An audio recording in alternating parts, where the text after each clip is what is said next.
বিশুদ্ধ ভাষাটা এত জরুরি যে আল্লাহ তাআলা তার প্রিয় হাবিবকে মায়ের বুকের দুধ থেকে বঞ্চিত রেখেছেন শুধু বিশুদ্ধ ভাষার জন্য।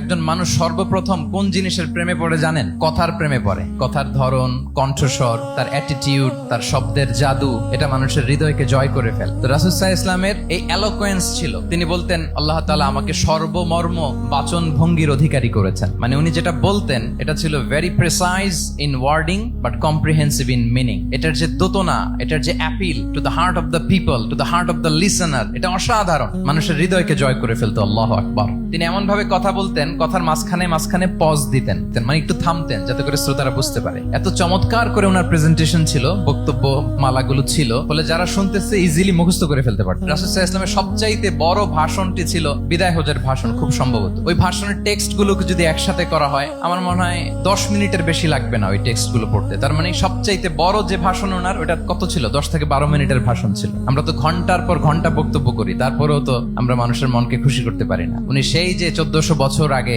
10 মিনিটের একটা ছোট্ট ভাষণ দিলেন, গোটা বিশ্ব আজও হাবুডুবু খায় ওই ভাষণের ভেতর, ঠিক কিনা বলেন? মাঝে মাঝে এমন আবেগঘন বক্তব্য উপস্থাপন করতেন, সাহাবারা অশ্রুসিক্ত হতো।